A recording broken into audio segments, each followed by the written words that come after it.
DIP-IFR is an alternative qualification which is offered by ACCA, and it is considered as an alternative to ACCA professional qualification, which includes 13 exams.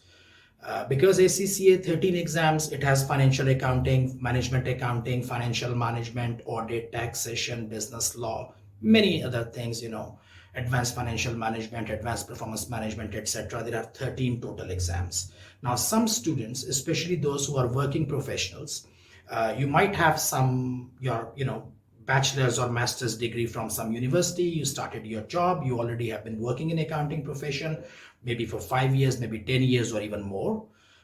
But you need to get some qualification in IFRS. So of course you want to be recognized that you have IFRS qualification. What should you do? Are you going to do ACCA 13 exams? The answer is probably not. You are not interested in learning financial management, in learning, cost accounting or management accounting. You need IFRS qualification. This is what your job requires. So for this particular reason, ACCA has introduced this qualification, which is called DIP-IFR. DIP-IFR is actually, you can consider that if you take the full qualification of ACCA and out of ACCA, you take out the IFRS knowledge, because in ACCA, there are only 3 papers for financial accounting and IFRS, which is F3, F7, and SBR.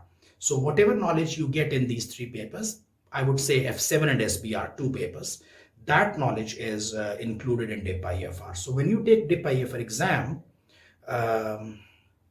it is like you have taken out the IFRS thing from ACCA.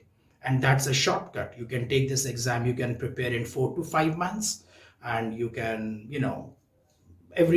twice a year, ACCA takes this exam. It is like June and December session, twice a year. And you can, either you can sit in June sitting or you can do in December. Preparation time is 4 to 5 months. It is an internationally recognized qualification, which is very valuable. Now, if we speak about the structure of the exam, your exam actually previously there were 4 questions in past. The first question was 40 marks consolidation, and then 3 questions for 20 marks for different standards. The last question, 4th one, was always and still is a theoretical discussion based question.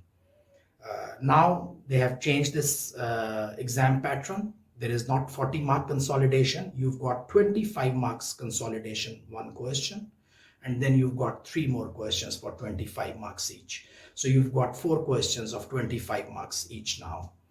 And of course, the exam is 60 to 70% calculation based, and 30% approximately is discursive, where you have to make interpretation. Consolidation is a difficult question. In past, it was more difficult because it was 40 marks. Now it is 25 marks, so it has become relatively easier as compared to past, but still it requires in-depth knowledge of that. Then you've got question number 2, question number 3, question number 4. Each question would have either 2 parts A and B, or maybe 3 parts A, B, and C. A part may be a calculation, B part might be an interpretation or some discussion, discursive portion is there.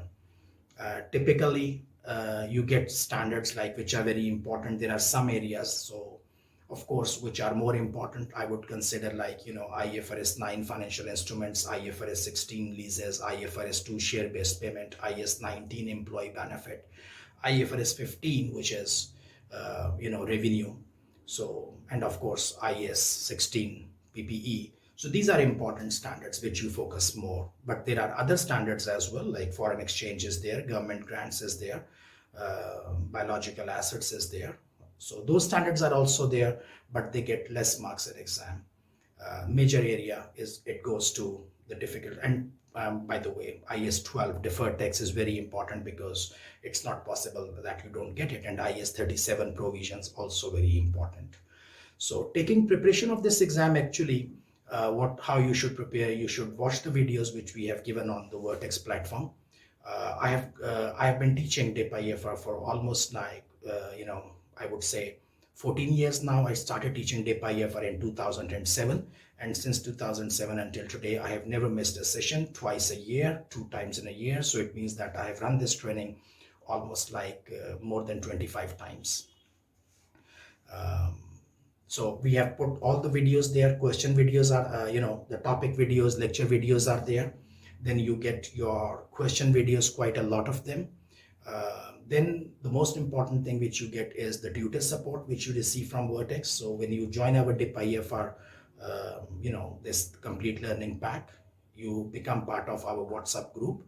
And if you feel any difficulty, you want to ask any questions, you always have an option to put it into the group and take a screenshot, ask me the question, and I would respond.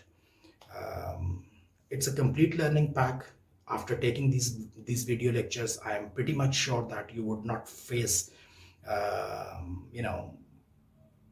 any serious issue in your IFRS knowledge. However, you might have some minor questions which you want to further clarify, or you need a confirmation for your knowledge that, okay, I got it. So do I understand it correctly or not? So if this is the situation, you can always ask me those questions through the WhatsApp group.